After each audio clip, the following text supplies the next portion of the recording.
Welcome to my YouTube channel @Nepal Singh. मैं आपका बहुत बहुत स्वागत करता हूँ। ठीक है, जैसे कि मैं आज क्लास 12 का चैप्टर नंबर 7 सेकंड बुक जिसका नाम है समाकलन।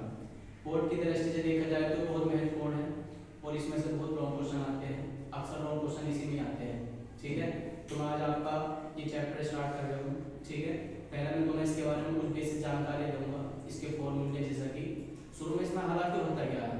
इसमें शुरू में से इतना ही बताया जाता है कि हम इंटीग्रेशन यानी समाकलन हम उसको करना जानते हैं कि समाकलन होता क्या है। ठीक है, और मैं तुम्हें कुछ सूत्रों के माध्यम कुछ फॉर्मूले यानी सूत्रों के माध्यम से करना सिखाऊंगा। जैसे कि सूत्र इस प्रकार है, देखिए जैसे इसका पहला सूत्र होता है, ये होता है इंटीग्रेशन का सम। पहला सूत्र होता है x की पावर n। n क्या है, x क्या है और n क्या है।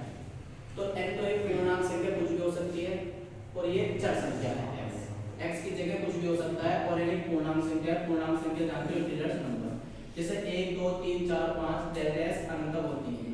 ठीक है, और इसके लिए जो सूत्र होता है वो ये होता है कि x की पावर n प्लस 1 में जोड़ देते हैं a इसकी पावर में और यही पावर नीचे करके लिख देते हैं प्लस के 1 और प्लस के c। अब हम प्लस के c को लगाते हैं।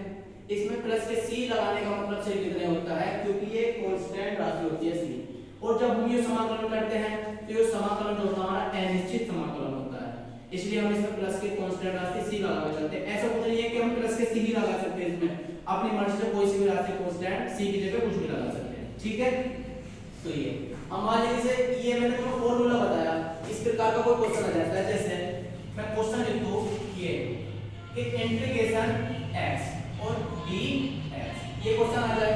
ठीक है, ये क्वेश्चन आ जाए तो कैसे करेंगे, जिसकी पावर कुछ नहीं होती उसकी पावर कितनी होती है, 1 होती है, ये हम सब जानते हैं। और जिसकी पावर कुछ नहीं होता उसकी पावर क्या होता है, 1 होता है, और जिसकी भाग में कुछ नहीं होता उसकी भाग में क्या होता है, 1 होता है। ठीक है, तो हम क्या करेंगे, अब x की पावर कितनी है, 1, इसकी पावर में 1 यहाँ जोड़ देंगे और यही पावर नीचे ऐसा करके लिख देंगे 1 प्लस के 1 और प्लस के c हम अपनी तरफ से लगा देंगे। तो क्या होगा, x की पावर कितनी हो जाएगी, 2, और बटे में क्या हो जाएगा 2 प्लस के c। ये हो गया इस वाले से पहले सवाल का तुम्हारा आंसर। अब मान लीजिए इसी प्रकार से अगर वो दूसरा क्वेश्चन देते हैं, वो दूसरा क्वेश्चन देते हैं, वो कहते हैं कि क्वेश्चन नंबर 2 में कि इंटीग्रेशन x स्क्वायर और dx, तब कैसे करेंगे। तो सिंपल सी बात है, मैंने देखो फॉर्मूला बताया तुम्हें, सिर्फ तुम्हें यही फॉर्मूला अप्लाई करना।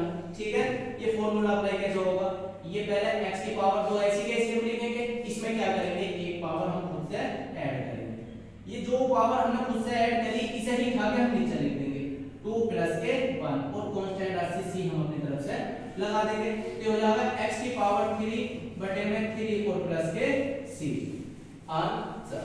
ठीक है।